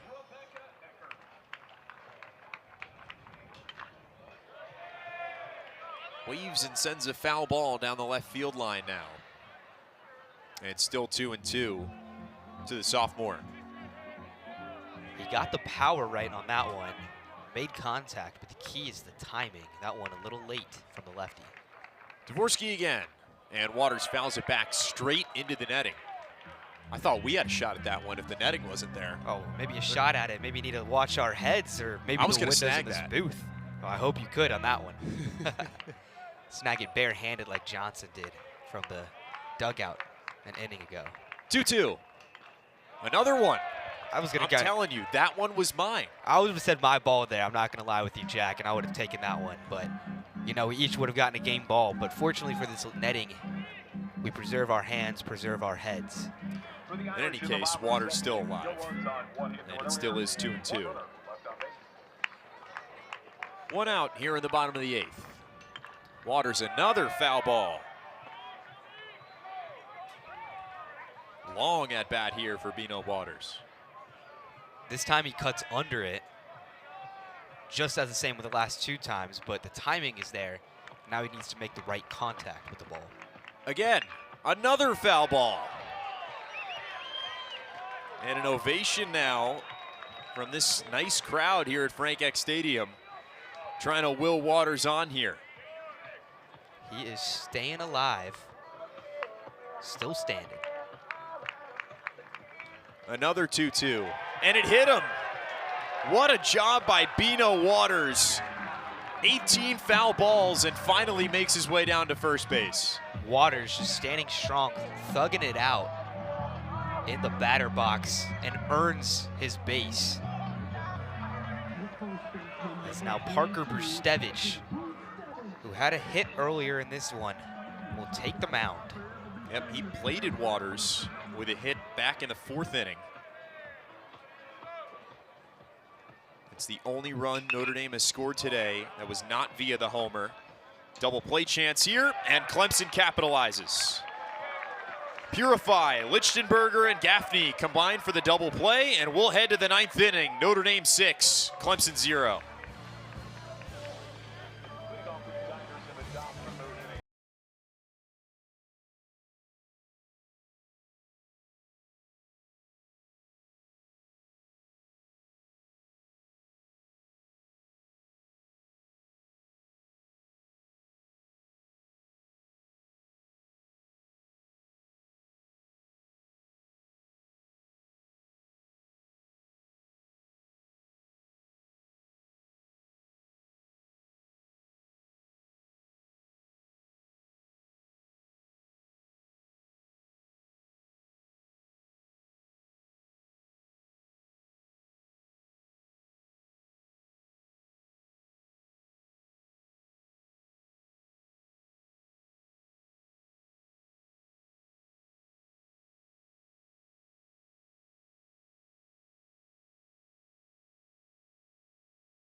Riddell show continues here in South Bend, attempting to go for a complete game as he takes the mound in the top of the 9th inning. You see the comparison here.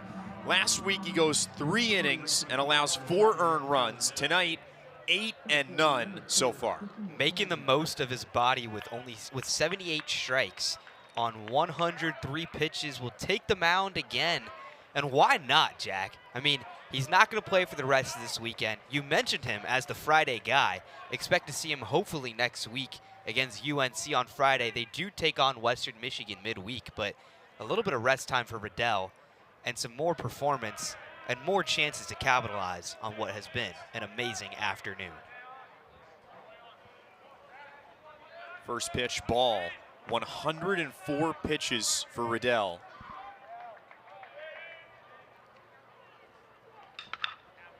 Quick grounder to Mason Barth, and could not get there with the dive. And Clemson has the leadoff man on here in the top of the 9th. Riddell yielding his 4th hit on the afternoon. Still perfect on the scoreboard, no runs given up.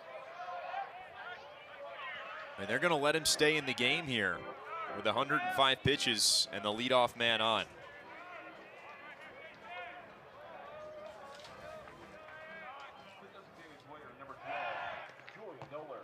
Throw back to first base. Some of these, not in time. Some of these throwbacks also might take a little bit of energy out of you, especially when you got to watch out for a guy like Tristan McClatty.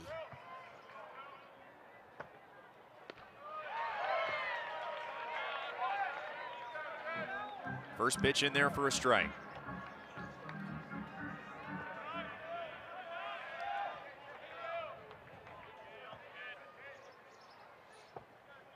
Here's the 0-1. Called strike, and Riddell's ahead 0-2.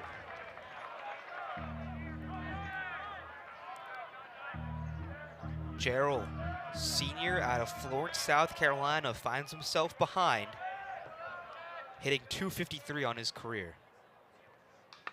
Line shot down the third base line, foul.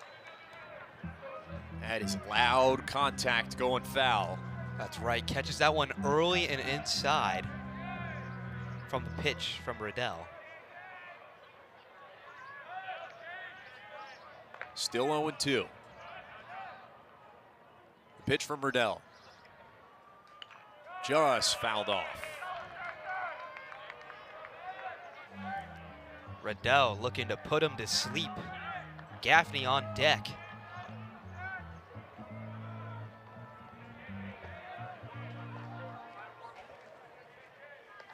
Gerald tied on the team for home runs. Another 0-2. The second baseman, number 5. High fly ball, left field. Waters giving chase. And he is there to make the play. One down here in the top of the ninth.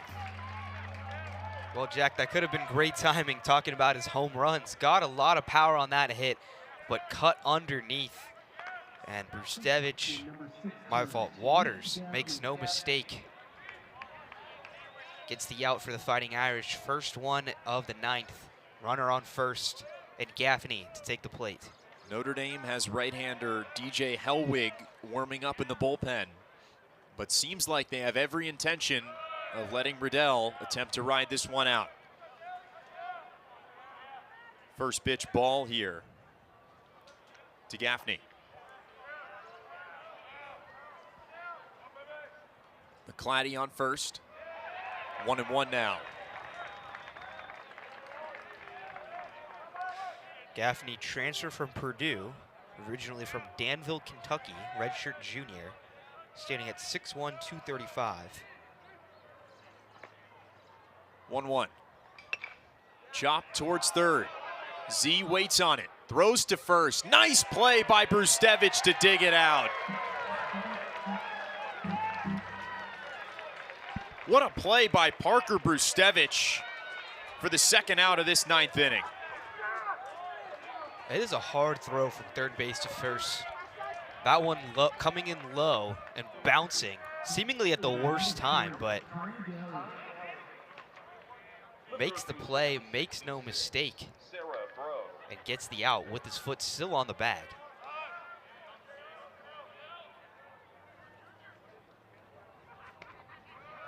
Riddell, 114 pitches. He's 1 out away from finishing things here in South Bend.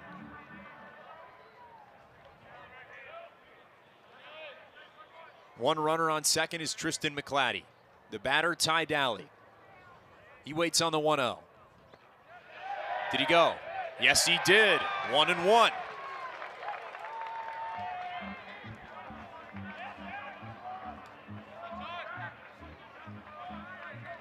Two out, one on, here in the top of the ninth.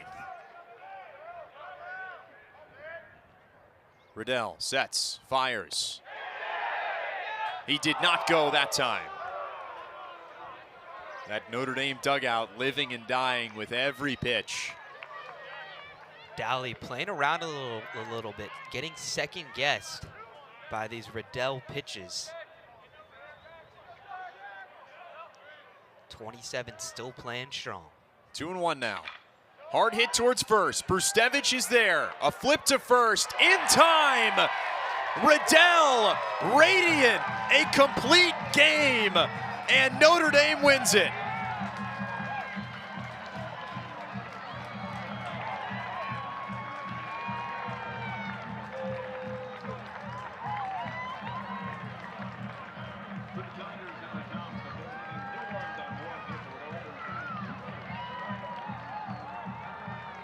First 9-inning complete game in 5 years. What a performance from Jack Riddell. The Fighting Irish topple the number 19 Tigers of Clemson, South Carolina. And we mentioned Riddell's mound presence, which gets backed by the Fighting Irish's offensive support, and we see that support coming in with their 6 runs they're able to notch on. But it's Riddell who's able to hold the Tigers scoreless. Fighting Irish had some troubles defensively earlier on, but are able to capitalize now, heading in early into this weekend with an early shutout ranked win. 117 pitches of excellence from Jack Riddell wins it for Notre Dame. They take it 6-0 over Clemson. For my broadcast partner Luke Breek, our producer Will Bailey, our director Ben Swiderski, and everyone else who puts on this great show, thank you so much for watching this broadcast of Clemson and Notre Dame on the ACC Network Extra.